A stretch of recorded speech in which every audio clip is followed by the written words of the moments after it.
दोस्तों नमस्कार। मैं नवीन शुक्ल फिर हाजिर हूँ एक बेहद दुखद घटना की कहानी लेकर।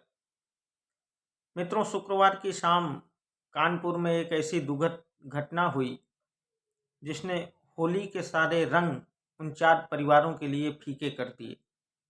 यह घटना शुक्रवार शाम करीब 5:30 बजे के आसपास की है। मित्रों, सभी लोग होली के त्योहार के रंगों में सराबोर थे, मस्ती कर रहे थे, हर्षोल्लास के साथ होली मना रहे थे। वहीं कानपुर महानगर के 4 परिवारों में अचानक कोहराम मच गया। होली का उत्साह चरम पर था। मित्रों, वहीं होली खेलने के बाद शुक्रवार शाम लगभग 5:30 बजे 6 दोस्त महाराजपुर स्थित सिलवासा घाट के पास गंगा नहाने के लिए पहुंचे। ये लोग पूरा दिन कानपुर में होली खेलते रहे और शाम को पिकनिक मनाने के लिए सिलवासा घाट पर पहुंचे। इनमें कानपुर के न्यू आजाद नगर निवासी राहुल सिंह, सुमित सिंह, महेंद्र कुशवाहा उर्फ नीरज, राजकुमार यादव, शिवम साहू और यशोदा नगर निवासी प्रियांशु अग्रवाल थे। इन 6 दोस्तों में से जो 2 दोस्त बच गए मित्रों, जिनमें शिवम साहू और राजकुमार यादव थे, उनके अनुसार ये सभी लोग गंगा नहा रहे थे। तभी अचानक नीरज गहरे पानी में चला गया और वहां पहुंचकर मोबाइल से रील बनाने लगा। उसे अंदाजा ही नहीं चला मित्रों कि वह कब कितने गहरे पानी में चला गया और गंगा नदी में कितने अंदर तक वो धार के पास पहुंच गया। अब अचानक जब नीरज डूबने लगा तो खुद को डूबता देख नीरज ने चिल्लाना शुरू किया और जोर जोर से अपने दोस्तों को आवाज लगाने लगा। नीरज को बचाने के लिए मित्रों एक स्वाभाविक सी बात थी कि जब एक मित्र डूब रहा था तो चारों मित्र दौड़ेंगे ही। तो नीरज को बचाने के लिए सबसे पहले सुमित नीरज के पास पहुंचा और फिर राहुल और इसके बाद प्रियांशु भी नीरज को बचाने के लिए गया। लेकिन इनमें से किसी को भी मित्रों अच्छे से तैरना नहीं आता था, लिहाजा नीरज को बचाना तो दूर, ये तीनों ही उस गहरे पानी में डूबने लगे। उसी समय वहीं पास में एक महिला कैलासा देवी नाम की थी जो अपनी बकरियां चरा रही थी। मित्रों, उसने ये पूरी घटना देखी तो वो इन लोगों को बचाने के लिए दौड़ी और उसके पास जो डंडा था, पहले उसने अपना डंडा इन लोगों की तरफ बढ़ाया, लेकिन जब उसमें सफल नहीं हुई इनको बचाने में, तो उसने अपनी साड़ी निकालकर इन लोगों की तरफ फेंकी, लेकिन दुर्भाग्यवश फिर भी इन लोगों को बचा नहीं पाई है।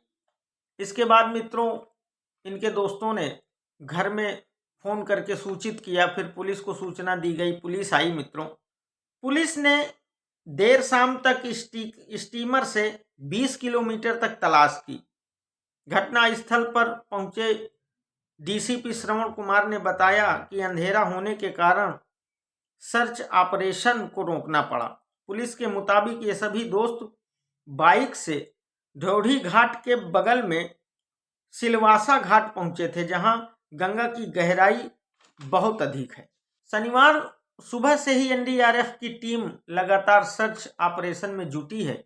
इनमें से 3 लोगों के शव बरामद किए जा चुके हैं। मित्रों, तीसरा शव दोपहर में प्रियांशु अग्रवाल का मिला। डूबने वाली जगह से लगभग 15 किलोमीटर दूर प्रियांशु का शव बरामद हुआ।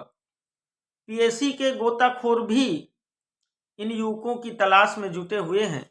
धर्मेंद्र कुशवाहा और राहुल सिंह के शव 18 घंटे बाद ही मिल गए थे। मित्रों, दरअसल डूबने वाले चारों युवकों में प्रियांशु अग्रवाल के बारे में बताते हैं कि वह 2 भाई थे। वह बीबीए फाइनल ईयर का छात्र है, जिसके पिता की मौत कई साल पहले ही हो चुकी थी।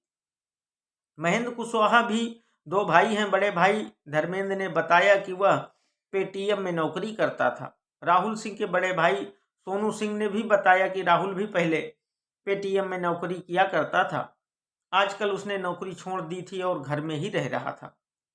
और मित्रों, सुमित सिंह के बड़े भाई दीपक सिंह ने बताया कि पिछले सप्ताह ही सुमित ने मोहल्ले में ही एक रेस्टोरेंट खोला था। मित्रों, ये खबर जैसे ही घर वालों को मिली, घर में कोहराम मच गया। मित्रों, रोना धोना, माँ बाप की हालत गंभीर, भाई परिवार सब परेशान हो गए। क्योंकि बाकी के जो दो दोस्त थे वो किनारे पर ही नहा रहे थे, इसलिए उन दोनों की जान बच गई। दरअसल इन लोगों ने घर में भी किसी को नहीं बताया था कि यह लोग कहाँ जा रहे हैं। वो तो घटना के बाद ही इन लोगों के घर वालों को फोन पर सूचना मिली। दरअसल होली खेलने के बाद ये लोग निकले थे गंगा नहाने। बच्चे हैं, होली का माहौल भी था, ये लोग पार्टी करने भी गए थे। तो हो सकता है पार्टी के नाम पर मित्रों कुछ असा नशा ईयर बियर जो भी इन लोगों ने ली हो, या जो इनकी सही बात रही हो जिसकी वजह से ये दुर्घटना हुई हो। मित्रों, क्योंकि जो बच्चे दो दोस्त हैं वो तो यही कहते हैं कि रील बनाने के चक्कर में ही इन लोगों को अंदाजा नहीं मिला और ये लोग गहरे पानी में चले गए, जिससे डूबने से इनकी मौत हो गई। लेकिन अब इस घटना की सच्चाई क्या है मित्रों, ये तो वो बचे हुए दो दोस्त ही सही बात बता सकते हैं। लेकिन ये बेहद दर्दनाक हादसा, मित्रों, ऐसी घटना फिर कभी न घटे, इसलिए भी हम सब लोगों को सतर्क रहने की आवश्यकता है। और रील बनाने का चलन कुछ ऐसा हो गया है मित्रों आजकल कि लोगों को अपनी जान तक की परवाह नहीं होती है।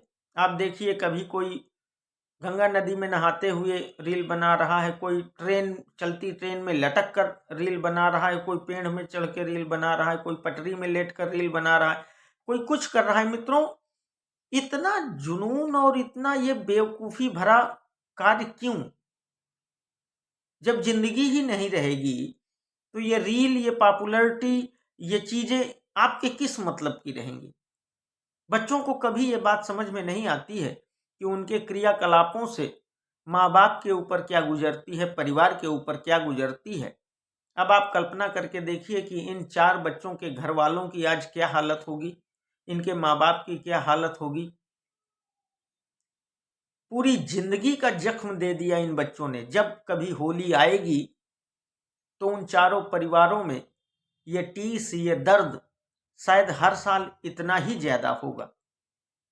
मित्रों, ये कहानी सुनाने का उद्देश्य सिर्फ इतना था कि हम सब लोग भी सतर्क रहें और ऐसे त्योहारों के माहौल में अपने बच्चों का ज्यादा ख्याल रखें, उन पर ज्यादा ध्यान दें, ताकि ऐसी घटनाओं से बचा जा सके। बहुत बहुत धन्यवाद। आभार मित्रों।